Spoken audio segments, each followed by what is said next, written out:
Today, it is mostly the police who openly, as the police, carry out brutality and terror against black youth and black people in general. Applying that author's statement on lynching to the present, we could put it this way. It is doubtful that there is a young black male growing up in the U.S. today, in the South or the North, who does not have a very real fear of being brutalized or even murdered by the police. And again, this touches all black people. Another book on the history of lynching of black people in the South makes this point, and think about this. Black parents learned to fear more for some sons than for others. Those who were surly, who had attitude, who were rebellious or were careless, who had not learned the art of appearing to know their place. They were in greater danger.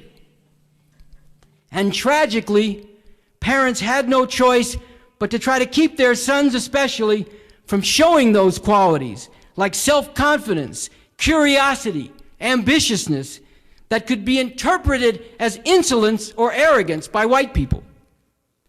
However, this author goes on to say, there was only so much that could be done by the parents in trying to prevent disaster. Any unlucky circumstance could instantly put a black man at deadly risk. And today we see the same thing. In our party's work in the housing projects, one of the most heartrending things we've learned is how black mothers in the projects start to worry early on if the boys that they've given birth to start to show that they might grow up to be large. Because then they'll have everything come down on them that comes down on a large black male. Think of what this means, that a mother from the time her child is 2 or 3 years old has to worry that he might grow up to be too big, so he might be seen to be a threat by the police and then cut down and murdered brutally by them. What kind of a society, what kind of a system is this? Now, in this talk, I'm going to be using the words society and system a lot. By society, I mean a group of people who come together or are brought together for common aims and purposes. And in particular, I mean a society on the level of a country, where people live in a territory together and have the same government, like the United States or Brazil or Egypt or China.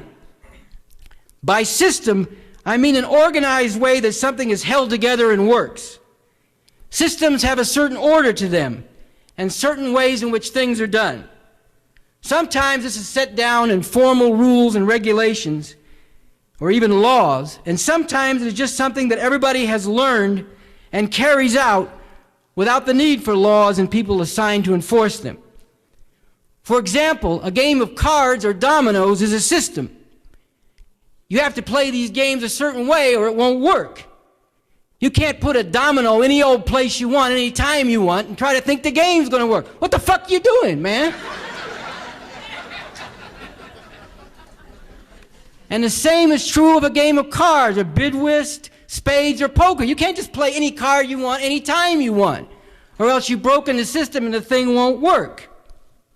The same is true of a game like basketball, which is organized in a different way than, let's say, football. You can't just take the ball and run down the court with it in basketball. You have to dribble it or pass it. And in soccer, you can't use your hands unless you're the goalie. Soccer has a different system. A song also has a system. It has certain notes and musical patterns and rhythms. And it often has certain lyrics. If you don't sing the right lyrics or sing the right tune, then you're not singing that song.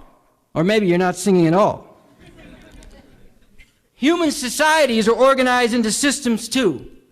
As I will get into through the course of this talk, different societies throughout history have been organized into different systems. And at this stage of human history, there is the possibility to bring into being a radically different society with a radically different system.